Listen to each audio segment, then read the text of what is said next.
I'm speaking to Glen Mundy, who is a school teacher who lives near Tripoli in Libya. Glen, what's the situation like there?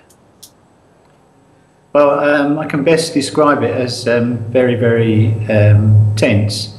There is activity mostly at night and mostly towards the centre of the town. Although we hear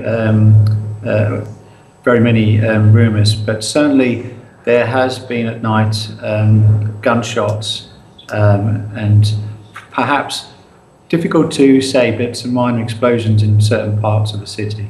There was some gunfire early on in the evening. There was some this afternoon, and there has been a helicopter gunship that's been flying around in this area. And what are your plans? The Foreign Office is advising people who it's not essential for them to stay there, Britons to leave. Have you tried to? What's your plan?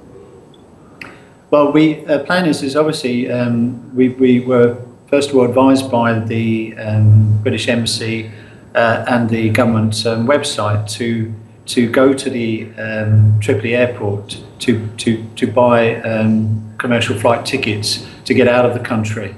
However, this morning staff went to the airport but stopped by a ring of soldiers, so it would appear that the airport was closed, and the British Embassy seemed to acknowledge that this afternoon.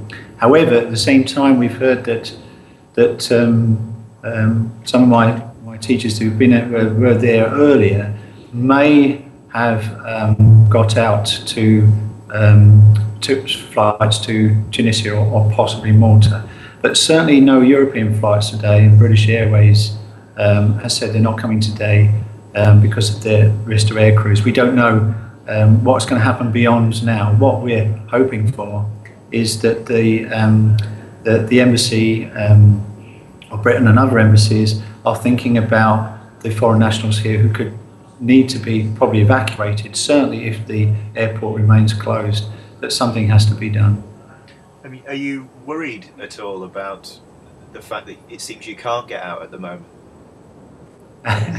Yes, of course we are, and also I'd like to say we feel for the Libyans who work for us and our neighbours who are really very, very disturbed and upset by what is going on, because in general the Libyan people have been incredibly friendly and warm to us. So we feel for them a little bit and feel like might be deserting them, but at the same time, obviously the staff don't, and myself, we don't want to put families at risk.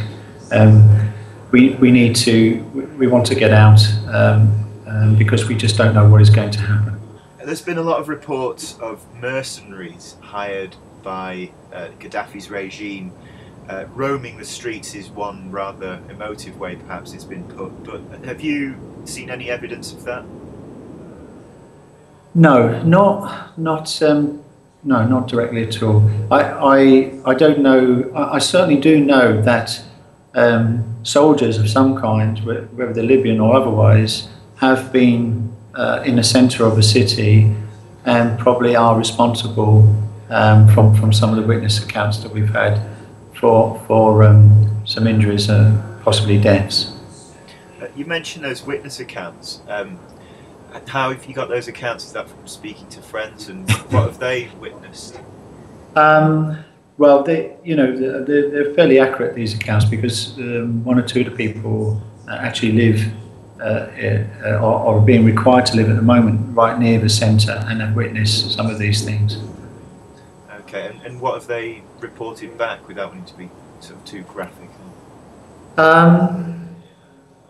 Certainly the suggestion that people have been shot, arrested and shot.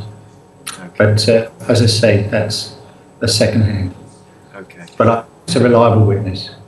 And just finally, Glen, then I'll let you go, but the Foreign Office has issued numbers for people in Libya to try and get in touch and to get help. Have you attempted that? How you finding that side of things?